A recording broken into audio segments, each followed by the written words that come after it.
महाभारत एक ऐसा महाकाव्य है जिसमें ये बताया गया है कि हमें क्या करना चाहिए और क्या नहीं करना चाहिए।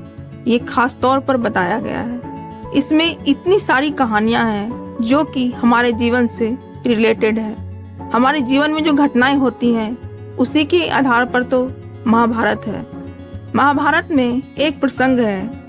महाभारत का ये प्रसंग सुनाने से पहले प्लीज मेरे चैनल को लाइक करें, सब्सक्राइब करें और हाँ, बेल आइकन जरूर दबाएं। कमेंट में जय श्री कृष्णा अवश्य लिखें। तो चलते हैं प्रसंग की ओर। जय श्री कृष्णा। भीष्म पितामह बाण की सैया पर चले गए और सूर्यास्त हो चुका था।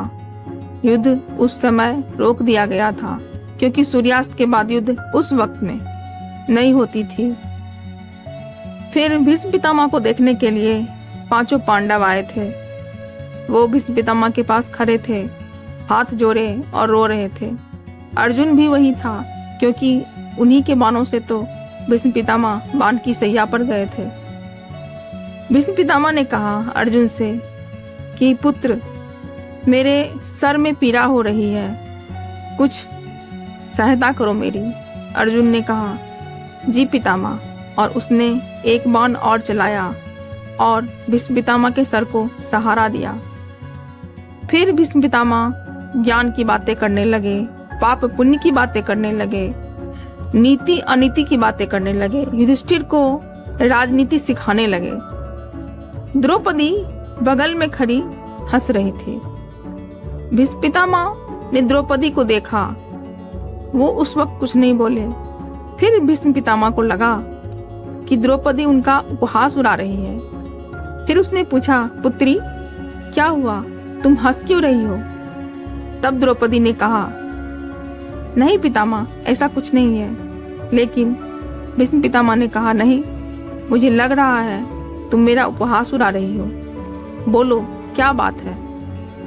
तब द्रौपदी ने कहा आप नीति अनीति की बातें कर रहे हैं, आप ज्ञान की बातें कर रहे हैं, आप पाप पुण्य की बातें कर रहे हैं। आपको ये करने का अधिकार नहीं है क्योंकि आपकी नीति अनीति, आपके पाप पुण्य, आपके ये ज्ञान उस वक्त कहाँ थे जब मेरा चीरहरण हो रहा था।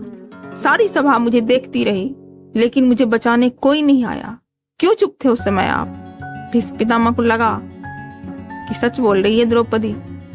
तब उन्होंने कहा पुत्री, उस वक्त मैं दुष्ट दुर्योधन का अन्न खा रहा था, इसीलिए मेरा रक्त भी दूषित हो चुका था और मैं कुछ कह ना सका, अपनी घर की इज्जत को बचा ना सका।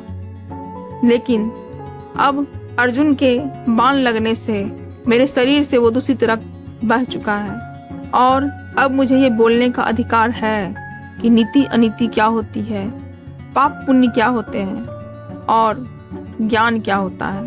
कहने का तात्पर्य यही है कि आप कितनी भी परेशानी में क्यों ना हो, आप कभी भी उस इंसान से मदद मत लेना जो कि दुष्ट प्रवृत्ति का हो और आपको ये लगे कि ये इंसान बाद में आपसे कुछ भी गलत करवा सकता है। इसीलिए ऐसे व्यक्ति से हमेशा दूर रहिए।